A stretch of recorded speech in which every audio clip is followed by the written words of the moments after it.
Hello booktube, hello book friends, welcome back to my channel and another reading week video. This one is for the second week of November, the second week of Dr. November, the week ending Saturday the 15th of November. Let me talk about a few books that I've been reading this week and catch you up on a couple of other things. I'll start with the Dr. November book that I've been reading this week. So I'm still reading the Cider House Rules by John Irving as part of the group read. Can't speak today. The group read of this, and hopefully in December, Queen Esther. We're in the kind of over halfway point now, so we're coming up on our third week. So I've nearly finished. Where's my bookmark? There. So that's just that little bit to go. Last two chapters of the book I finished. What is effectively next week's reading last night, because it was a good time between books to pick up the Cider House Rules again. So I've read week three's chapters, and then there's the final two chapters for week four. I am really enjoying this book. I think I've said before, I first read this back in probably the early 90s, when I was at university, and I borrowed my housemate's copy, because back then we didn't have a huge amount of money to buy books. So before the days of ebooks and so on, so we used to, share the books that we'd bought individually, or borrow them from the library. It was basically the way we read books. And he had this, and I read it back then, and I have completely forgotten. Although I remember the broad story, I forgot the detail, and particularly the last two chapters that I've read. So what's coming up, which I won't talk about now. I think I'm going to have to do either a separate video or after I've finished it in one of my reading week updates, just talk about the book as a whole. But those two chapters that I've just finished, quite emotional. That's all I'll say. And yeah, looking forward to reading the final two chapters of this, probably somewhere in the next sort of week, 10 days. And then if my copy turns up, reading Queen Esther, it's currently, well, I don't know where it is. It's lost in the post is the best way to describe it. It's been dispatched. Waterstone's dispatched it. And the tracking just basically says it's at some sorting office somewhere, and it's just not moved. I think either Waterstones will send me another copy, or they'll refund me my money, and I can go and buy one. But yeah, I need to get it sorted before December starts. At the moment, they're reluctant. They want to see if it moves, basically. Well, it's not moving, so we'll see. But anyway, yeah, really enjoying this, and looking forward to finishing it, and looking forward to discussing it with the group. So Dr. November. I think last week I was talking about an Eric Ambler audiobook, A Kind of Anger, which I have now finished listening to. I think, although there is elements of espionage to it, it was probably more of a crime novel. Would better fit the crime genre than the espionage genre. But I think Eric Ambler is kind of an author who writes across the two. And as I say, there were elements of espionage to it, definitely, but it was much more. I would have, if I was shelving it in a bookshop, I'd probably put it with a crime, just on that basis. But it was okay. It was good. I think it had quite a slightly disappointing end. Although they did I felt like he just hurried the last few chapters to finish the book rather than kind of tying it up. It didn't have to be tied up neatly, but it was kind of tied up neatly. It had an end, It just wasn't a very kind of, it just wasn't, I don't know, it wasn't satisfactory ending for me. Didn't really kind of, with all the build up and the tension through the book and what was going to happen. I mean, it's basically the story is a power company truck who is out on an emergency job is driven off the road by a woman fleeing a house. And on further investigation, they find that there is a man in the house who has obviously been murdered. He's been shot 3 times. It looks like a kind of assassination. The woman is his lover, and there are lots of pictures of her. She's very beautiful. There's lots of pictures of her in bikinis and things, and so she's kind of dubbed the girl in the bikini.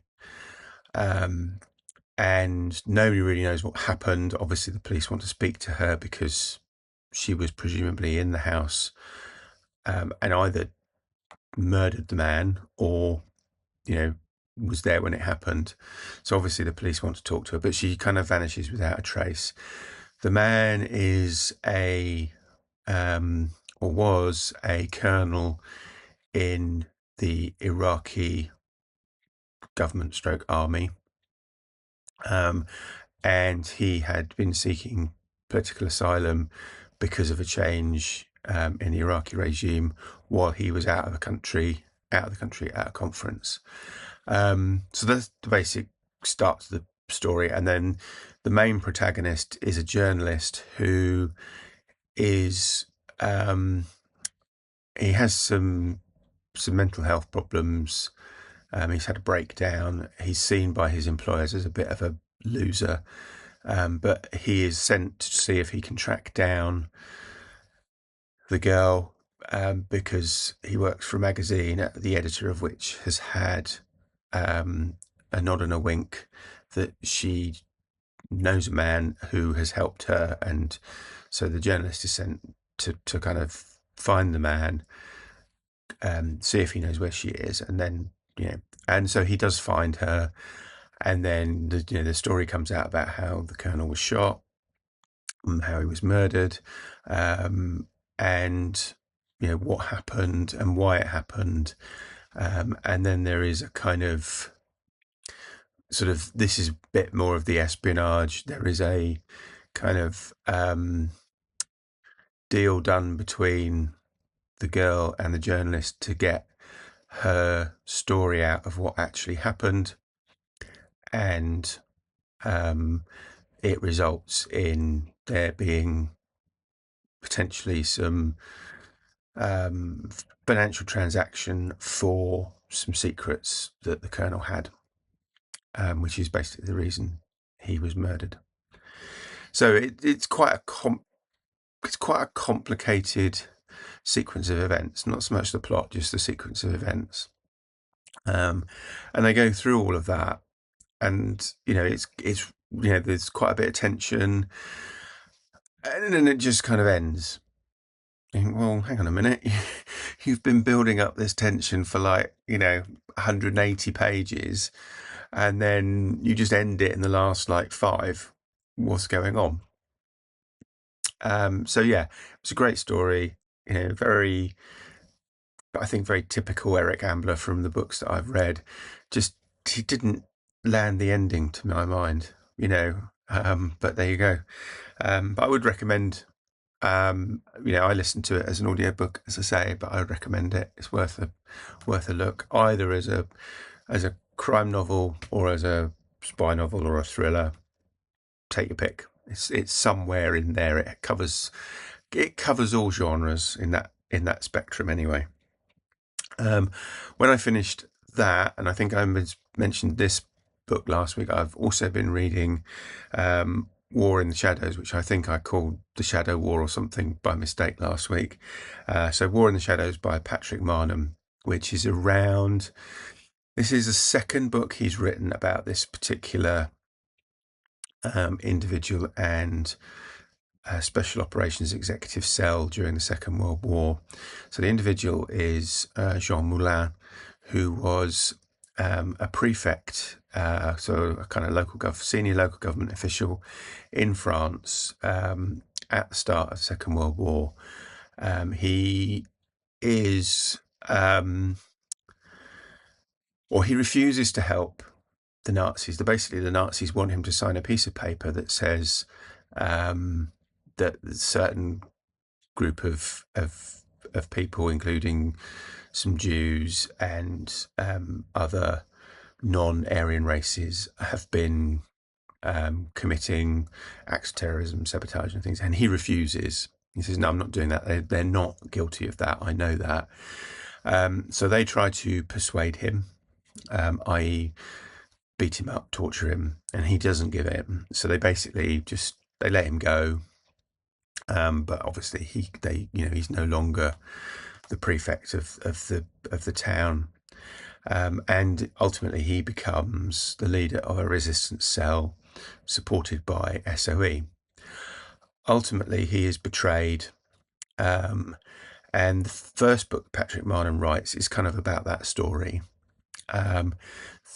When that book was published, Marnham had a long letter sent to him basically saying, "Love your book, really well written, great exposition of the story, but the ending's wrong." So the people that were tried and convicted for betraying Moulin, this letter basically says they're not guilty. It wasn't them.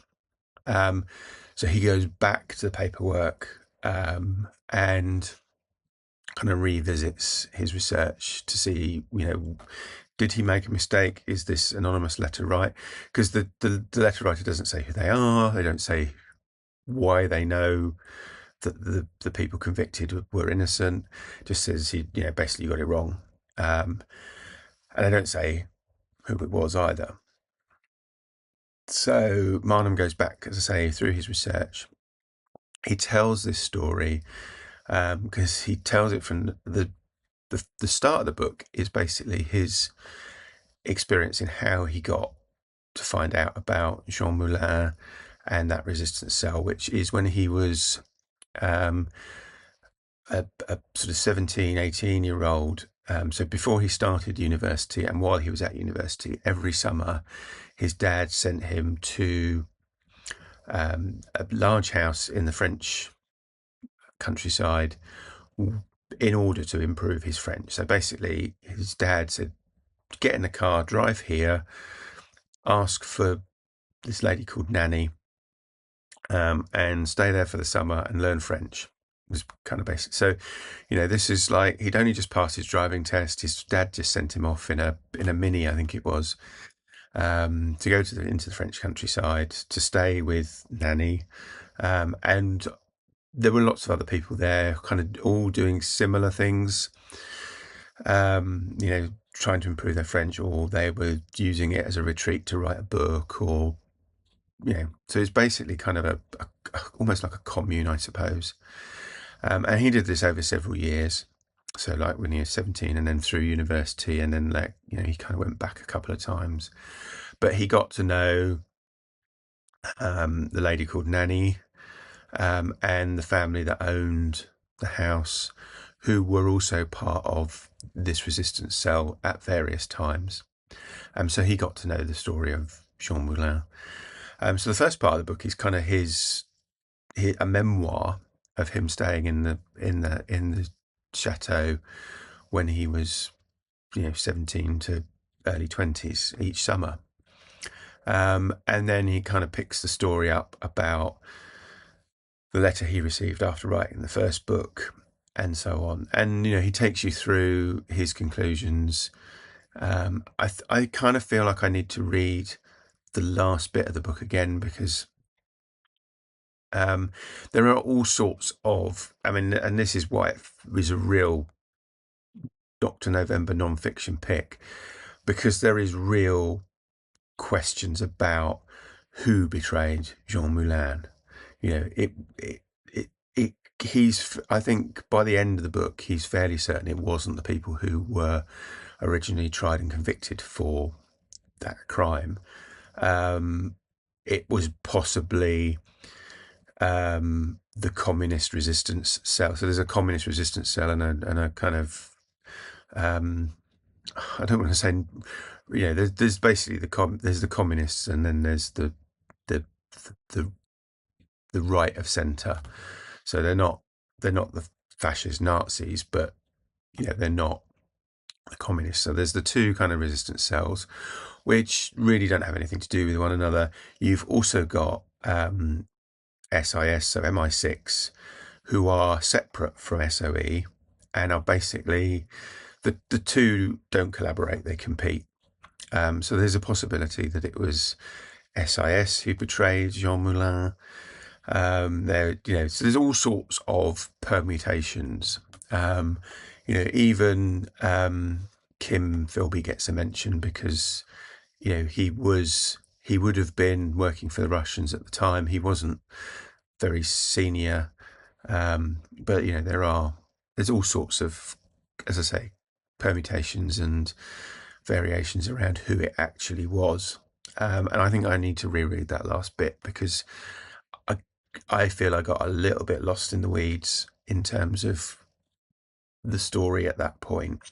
And I think this was the kind of failure of the book, really. The first bit with his, which was like so he was talking, it was a memoir, it was his experiences. And it read really well. It was really, the whole book's well written, but that bit in particular was better than later stages of the book. And I think when he gets back to like the archival research and so on, it's not his first-hand experience. So he's telling the story that the archives tell, which may or may not be accurate. So there were a lot of, at the end of the war, SOE documents and so on were handed to MI6. So SOE was disbanded and it was effectively merged with MI6. MI6 is under no obligation to share any of the paperwork it has. And there was also a fire, in inverted commas, which destroyed a lot of SOE's records. So it's just fascinating from the point of view of, you've got two allied, or three if you count the OSS, the American Operations Strategic Services. So you've got the kind of three. None of them are collaborating with one another, and potentially they are, shopping their countrymen to the Nazis because it suits their particular gain. So it's really interesting book. And you kind of think, my God, there was so much going on. You kind of really doubt the efficacy of a lot of what was happening. And you think, actually, if we'd collaborated across those services, or cooperated even across those services, cooperated rather than collaborated across those services, how much more effective would we have been? And we'll never know, but it's interesting that we had multiple agencies all working to the same ends, working differently, and then if one got in the way of the other, they'd just tell the Gestapo they'll sort it out for us. Anyway, good read, recommended. But yeah, I need to reread the sort of third act of the book because that's completely baffled me. So after that, I wanted something a bit lighter, and I picked up Ian Fleming's Goldfinger, which I think this is one of the later Bond books, although it was one of the earlier movies. So I think it's the 7th or the 8th novel. Really enjoyed it. Yes, it's a little bit of its time. In places it's very much of its time. but it is interesting. I think if you've seen the film, there are some quite close. The film follows the book relatively closely. There isn't an Aston Martin DB5 with an ejector seat. Sorry, spoiler alert. But there is another Aston Martin in this. But there are the film follows the book quite closely in terms of the general story. And it's Ian Fleming. It's a good read. It's not my favourite Bond novel. I think there are others that are better. I think some of what happens both in the film and the book is preposterous. But yeah, you would recognise the film from the book, put it that way. So I finished this day before yesterday, and then I was reading Cider House Rules. So yeah, that's my most recent Dr. November read. Not quite sure where I'm going next. Haven't picked up will be another spy novel for Dr. November, because I've read my Cider House Rules now. So yeah, that's going to be my next read. Will be another book for Dr. November. Just don't know what it is yet. So where are we? Oh, I was going to talk about Read What You Own challenge. So we are a week and a half in, and I have read 4 books. I'm not specifically doing a total number of books, so I'm trying to get to the 5th of March. So Read What You Own starts on the 5th of November. I want to get to the 5th of March before I buy any new books, with a few exceptions like Queen Esther, if it ever turns up. I can have books at Christmas if they're presents. If I need to get a book for a reading event that I don't already have, or I can't get from the library, then I can. So there's a few exceptions, but broadly speaking, I'm not buying any new books until the 5th of March. My plan is to try and read some of these, and I might do a shelf tour of what's up here, because it's quite a mixed and varied bunch. And then I've got loads of other books, both physical books and ebooks to read, so it's not going to be a problem. I notice that one of the co-hosts has already failed. I'll link to Ollie's video below. Ollie posted a video, I think it was on Thursday night. He succumbed and bought a book that, in fairness, a book that he's wanted for a while. But I will link to his video below, because he has come up with a penalty system, which I'm not sure I would use. I think if I fail, I'll just fail. He says 10 days in. And I know of one other failure who I will not speak about here, because I am treating that as a confidence. And I'm not sure that that's in the public domain. So yeah, I think you've got to do what's right for you with Read What You Own challenge, and not torture yourself if it gets to the point where it's like I'm kind of losing my mind and I'm not reading anything because I can't buy any new books, whatever. I think if you it's not life and death.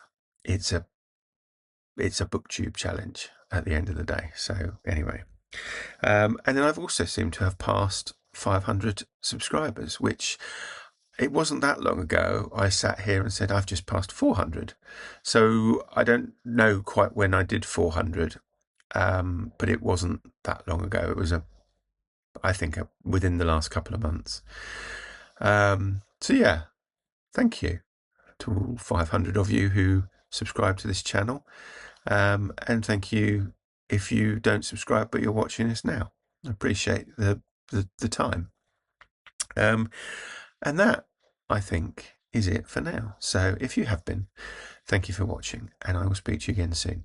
Take care now. Bye-bye.